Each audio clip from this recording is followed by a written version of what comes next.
Hi, I'm Imogen Lamport from Inside Out Style and 16 Style Types. And I'm Jill Chivers from Shop Your Wardrobe and 16 Style Types. And today in this video, we want to talk about the process of getting dressed. And we all get dressed every day. Sometimes we might get dressed multiple times a day, depending on what our day is holding for us. And it can be something that we just get into automatic pilot on. We don't especially think about it, or we've got a few style rules, boundaries, strategies, and so we think we've sort of got it worked out, and it has worked for us, but that our life has changed.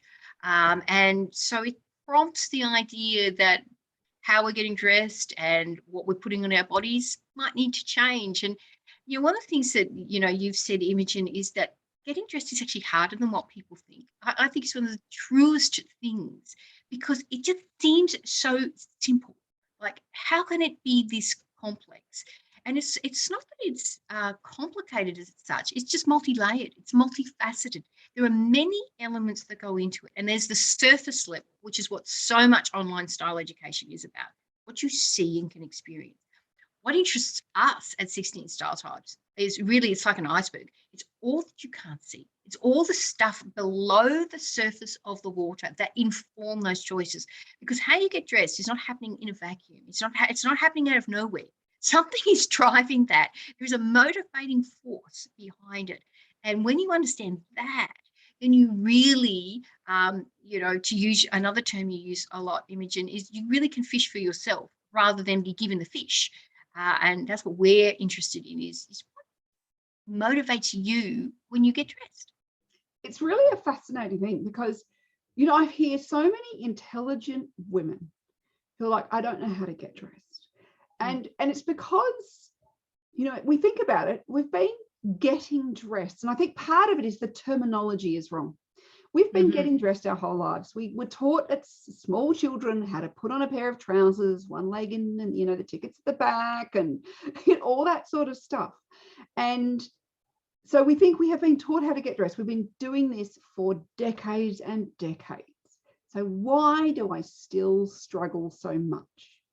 And it's because getting dressed is not just physically putting on garments. We've got that mastered pretty much. Though occasionally you get those complicated ones where you get kind of tangled up. That's a different story. But most of the time, the physical act of getting dressed is not hard. It's the what do I choose to put on with what? How do I select garments that go together, that work for me and my unique body, that are in harmony with me, that make me feel like the best version of me, and then how do I even accessorize over that? And should I, am I going right or wrong? And a lot of people are way too scared to put an accessory on for fear of death or public humiliation, whichever is worse. But there is, when we actually think about this getting dressed thing, it's not actually physically putting on clothes. Yeah. It's the, how do I make the choices that will work for me? So absolutely.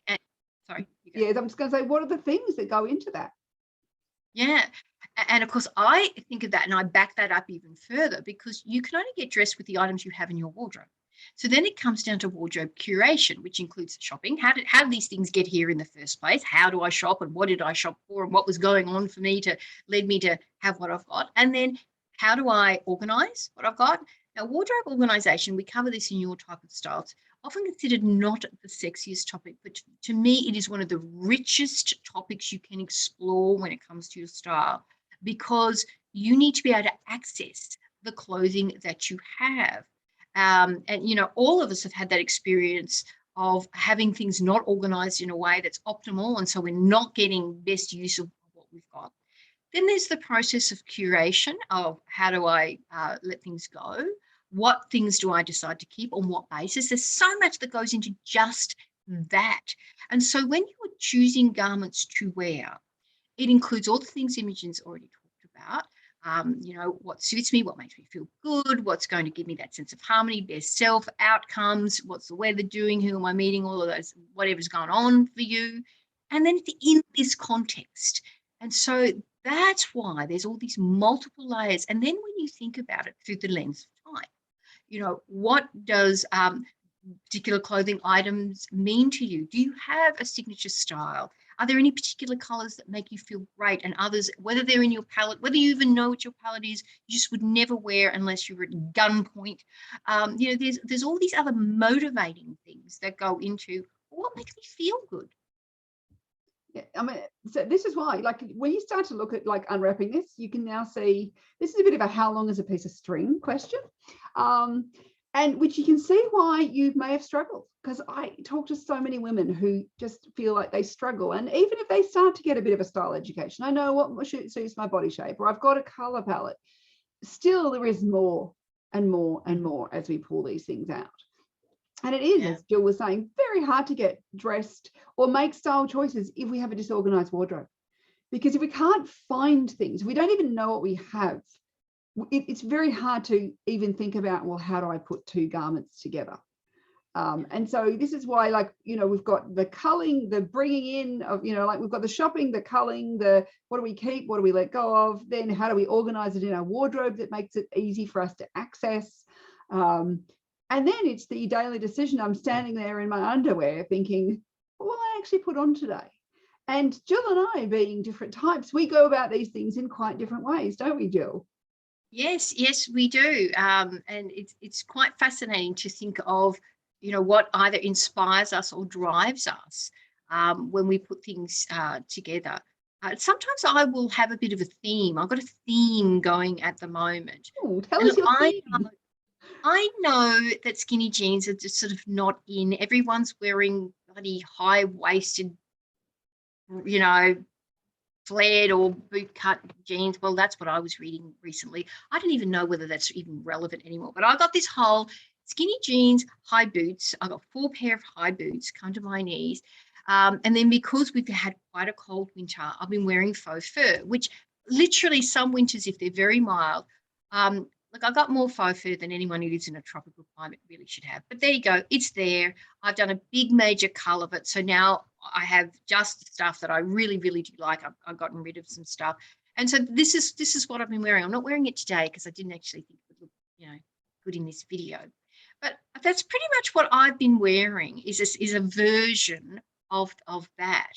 And sometimes I will start with, well, I really want to wear, you know, the spicy pumpkin today. And so I'll start with a color. It might be that.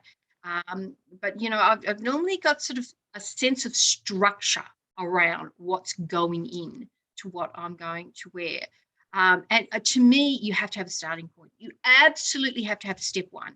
Without a step one, it's like, to me, it's a bit like cooking. Okay, I'm cooking this meal, I don't know, you know, a stew. It's got multiple ingredients. You have to have a place to start. Otherwise, it's, you know, like, where do you start? So do you start with the same sort of thing all the time? Like, what's your standard starting point? I would normally start with a big item, top or bottom or dress. I never wore dresses before Imogen. I had 2 dresses before I started working with Imogen. And so now I have many more. So I normally start with a big item. So I would not start with earrings or a necklace or anything like that. They, to me, it's kind of like, I used to teach time management, and there's a process in time management called big rocks, which is, if you think about your day, then you want to start by putting the big rocks in first, and then you put the gravel in, then you put the smaller gravel, then you put the sand, then you put the water, and it all fits in. You don't start with the water or the sand, because then it won't all fit in there. So I start with a big rock, which today my big rock was this jacket. I wanted to wear this jacket. And so then everything else flowed from there. Yeah, so that's interesting, because like I think my process varies much more. And it's very mood based, and sometimes it can be, oh, I want that jacket, like that jacket, maybe I feel like I want to wear that jacket today. But sometimes it could be, I feel like a color. Sometimes it can feel like I feel like a pair of shoes, not a big rock. Sometimes it can be, I just need to be comfortable. So it could be a feeling in a way, and like that might be physical comfort. So, you know, sometimes it could be a pair of earrings. Like I can start from the sand and work my way to an outfit. But so it very much varies, but there's usually something that is my motivator. Yeah, exactly. Yeah, and in a way, and you use this analogy quite a bit, the kitchen analogy, and I think it's very apt, the idea that certain ingredients work better together. And, master chefs, I don't watch cooking shows, but when I have occasionally come across one and they'll talk about how we need to put the lemon in because it does something to everything else, I think that's amazing. Like, truly, that your brain even works that way and that you have that information. That's incredible that you would even know that. And I think those who are naturally drawn to style, I think there can be that feeling of, how did you even know? How did you know that those things would go together? And there can be a sense of, no idea. I just knew that this was the thing that this outfit needed. And I've occasionally left the house and thought, I am missing something. And for me, I tend to over accessorize. So I will wear a necklace, earrings, and bracelet, and a belt. And I might have a scarf somewhere involved. And for some people, it'd be like, you're a Christmas tree. It's far too much. And that whole adage of, turn around and look in the mirror and the one thing you see, take it off. To me, that's ridiculous. I would never do that.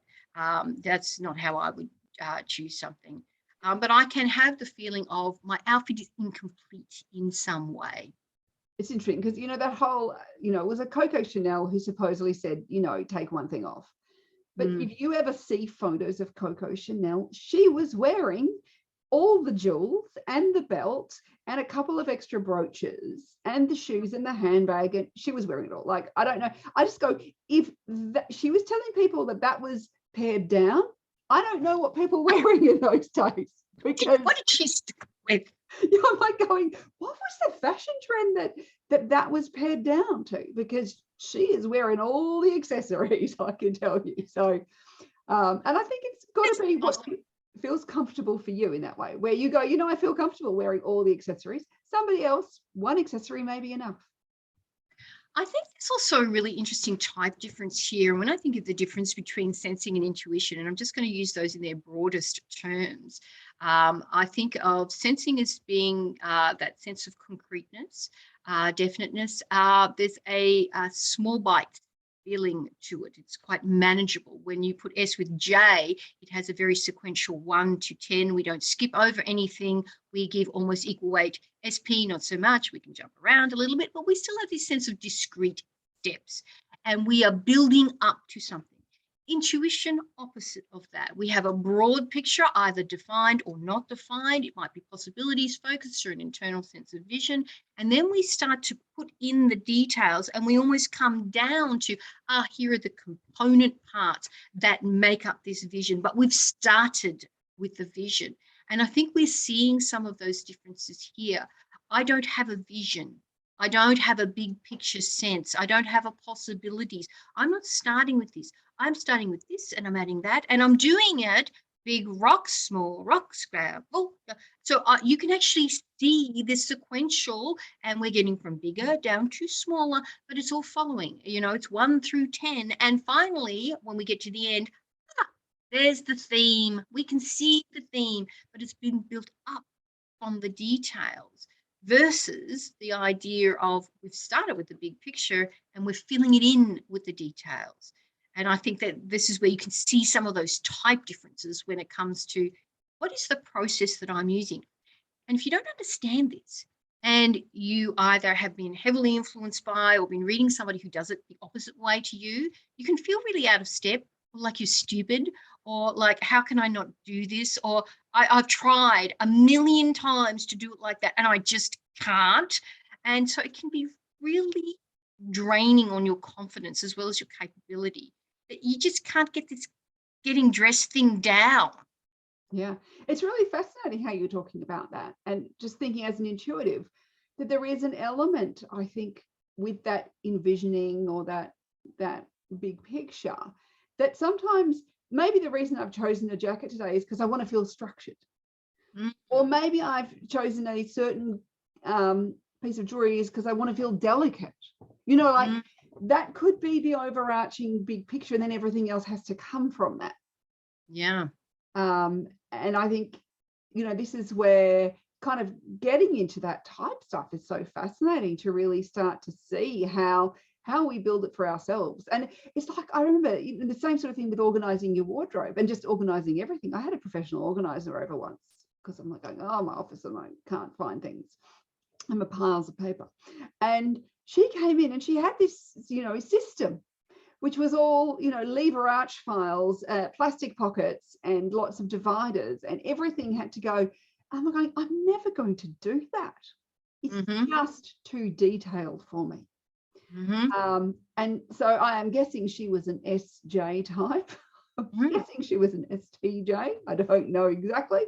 But, where that micro hidden sort of, it was not my way of thinking about things.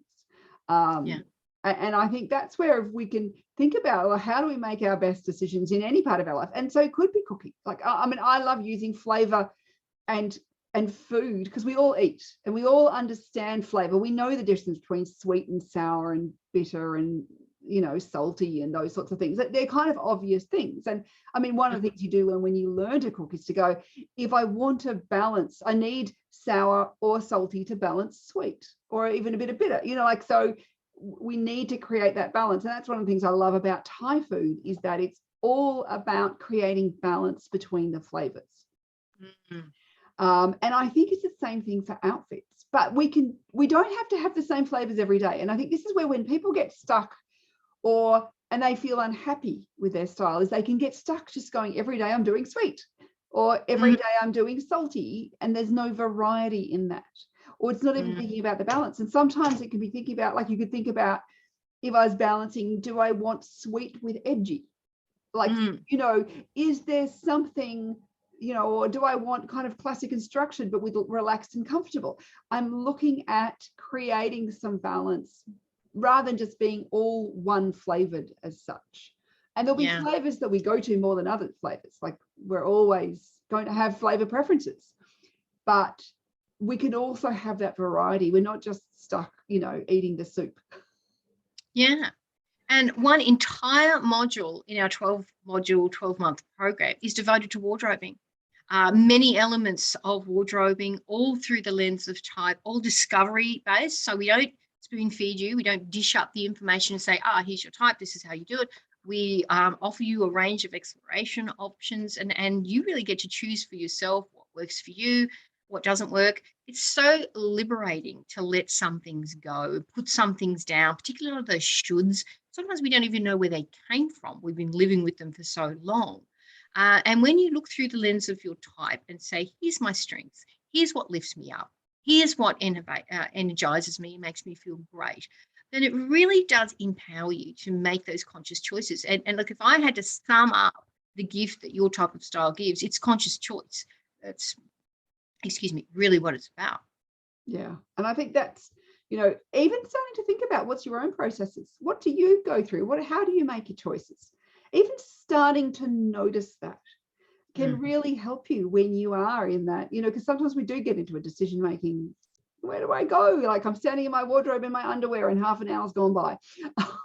So, starting to get a grip on that can really help you think about it. And that's where that if you do feel like you're still stuck, even though you think, I have been getting dressed all my life, this is because you haven't got that style education that you really need, because you don't know enough to make the decisions, or you make the decisions based on poor information, of which there's sadly too much poor information in the world.